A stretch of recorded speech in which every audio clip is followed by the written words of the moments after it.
Hey everybody, Anton Crowley here from dropshiplifestyle.com, and in today's episode of Dropship Weekly, I'm going to be answering a question that we get at least every single day, and that is dropshipping dead? Now, we're going to go through some common misconceptions and ways that it can be, to be quite honest, and we'll go through ways that it actually still does work very well. And to give you a hint, people have been asking me this question way back since I started to talk about my success online in 2012. You know, that question was popular then, it is still popular now. So in this video, let's get into the real answer and how dropshipping is still alive and well if you choose to do things the right way.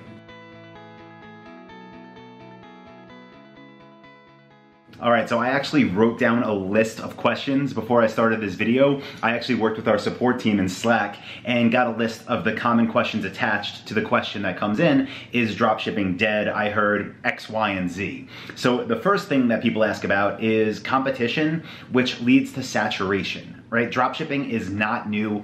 I've been doing it myself since way back in 2008, and people have been doing it longer than me. So the misconception is, you know what, this has been around for a long, long time. Aren't there just so many people doing it now that there's no space for new stores? Short answer is no, that's not true. When you're using this model, when you're dropshipping, your goal should always be to work with new suppliers and new brands and get the newest and the best products that come out. So the products that were popular back when I first started are not still popular today. While some of them are, the majority are not. What do I mean by this? The industries that we sell in, they are still getting sales. They're still selling strong, but the top brands, the top SKUs, the top products, they are now in their, going back, what, 12 years, in their 12th iteration, some more than that, right? Products get updated, new brands come out, brands release new product lines. So a big part of this is to always be that person that's out front of your industry.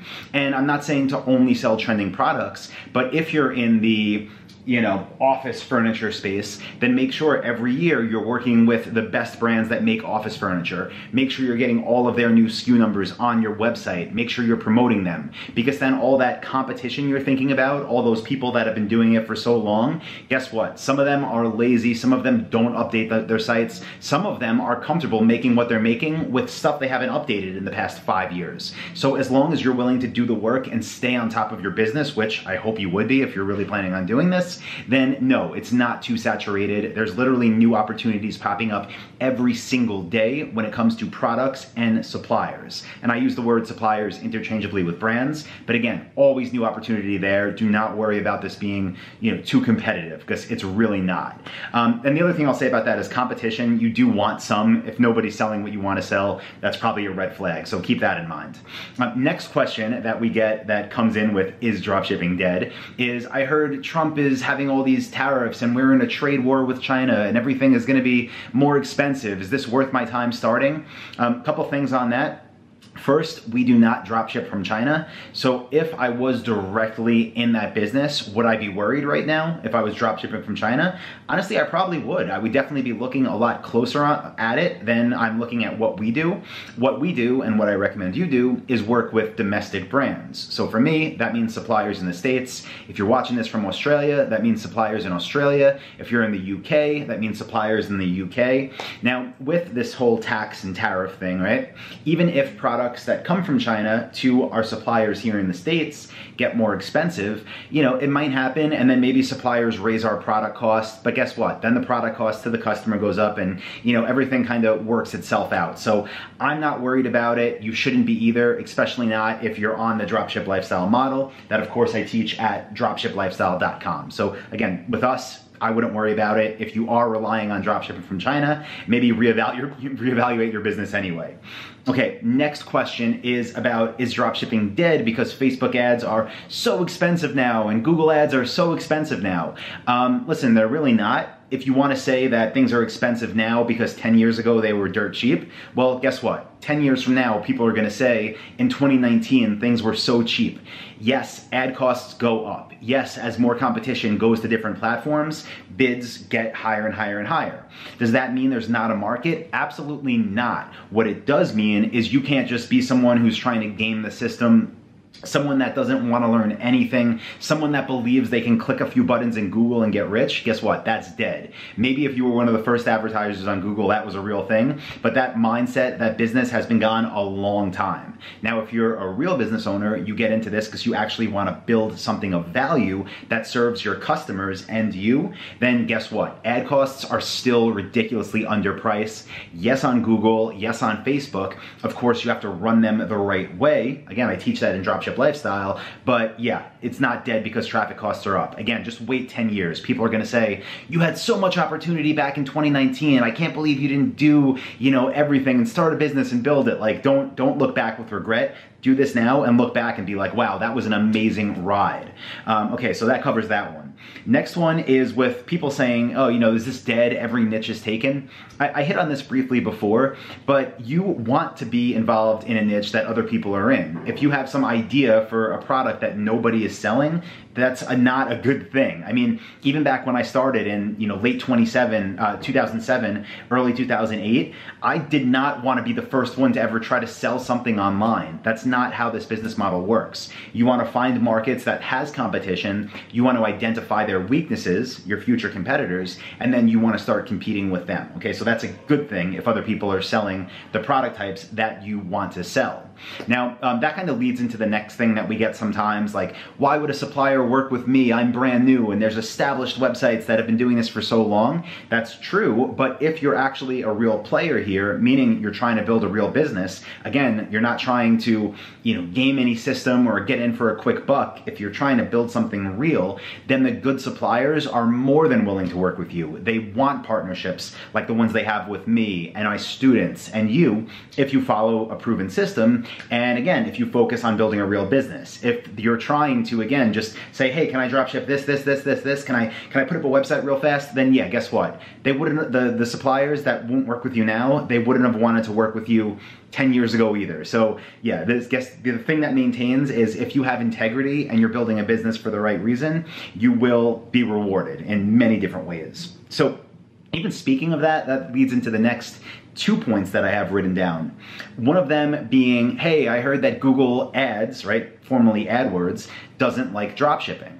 And you know what? It's in their terms of service that they don't like dropshipping. And guess what? It's been there since, again, the past 10 years. I have never had a problem with Google Ads accounts for that. Neither have any of my students that use this system. What they don't like is the model of trying to get into arbitrage deals, like buy something on eBay and sell it on Amazon and drop ship from Amazon and sell it on Etsy and all that stuff. They don't like that because it's not a real business. Again, is that type of drop shipping dead because Google doesn't like them to advertise with them? I wouldn't say it's dead, but it's not a real business. But again, it never was, okay? It was just a little way to try to have a hack and get some easy money. But no, don't do that. And is it dead? Maybe, maybe not, but it's not what we do here. Another one, Stripe, same thing. You might see in different Facebook groups you're part of. Hey, I'm dropshipping and Stripe closed my account. They didn't close your account because you're dropshipping. We've had Stripe since 2012. So have tons of our students. The reason Stripe closes accounts is because there's too much risk. And they see that there's risk when there's a ton of refunds, a ton of chargebacks. And you know what type of stores get a ton of refunds and a ton of chargebacks? Ones that don't care about their customers, ones that take 3 weeks to ship items, ones that don't answer support tickets. So is that model dead? Yes, but that's the model of ripping people off, right? And that has been dead, again, since before there was even a little window to try to game the system. Like, that's not sustainable. So yes, that model of not taking care of your customers and hoping you get rich, guess what? That form of dropshipping is dead. Oh no, right? Doesn't matter. The model of having a real business that provides real value to your customers, though, when you ship them products, when the customers get them in 3 to 5 days, when you have customer support, then not only will you thrive on all of these platforms, on Shopify, with Stripe, with Google, with Facebook, but you'll be rewarded in terms of customers coming back to you, sending more people your way, and seeing your business grow. So another thing that comes up is, hey, I heard Amazon doesn't allow dropshipping. Is dropshipping dead? Amazon's never liked drop shipping, and it doesn't matter. Again, you don't want to be in the arbitrage model. You don't want to sell something on your site and have it shipped from Amazon. You don't want to sell something on Amazon, then find somebody on eBay to fulfill the order. That's not a good way of doing business, whether it's drop shipping or not. So just don't do it, and it doesn't matter. That's always been dead. Now, hope that answers the question. No, dropshipping is not dead if you do it the right way. If you actually care about building a business that provides real value to your customers, you will be in business. You will be rewarded in terms of profits, in terms of an asset, which is your business, in terms of people coming back to do more business with you. There's no end in sight for building legitimate businesses online with the dropship business model. Now, one more thing that's somewhat related that people do ask about, which is totally valid and fair, that I thought would make sense to add to this video is, okay, if this model's not dead, then why every time I go on YouTube do I see 20, 15-year-old kids telling me that I should join their course about how to make all this money dropshipping, right? If they're all making all this money, why are they selling courses on it? Yeah, listen, I have a problem with that too.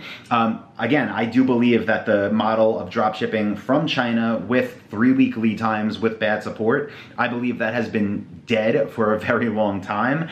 And I believe that a lot of these kids you see popping up telling you, hey, buy my thing, they are not doing well with their business. Surprise, surprise, right? So that's my thought on that. It's not what I would recommend doing at any point in my e-commerce career over the past 12 years. I do think there's ways to do it right, but I think most people that you see out there, when you get flooded with 1 million people saying, hey, buy my thing, I think, yeah, a lot of them don't have a thing besides that. And I think the reason is because, again, they're not trying to dropship the right way. They're trying to use a model that maybe had a small window where it worked, where they were gaming the system by basically just trying to sell as much crap as possible and not caring what customers thought about it. So never did that, never recommend doing that. If you stick with real quality products from quality brands and focus on your business, again, you're not gonna have that issue, and you're gonna see a lot less people that actually do this the right way, but hey, that's a good thing for you, right? So with that being said,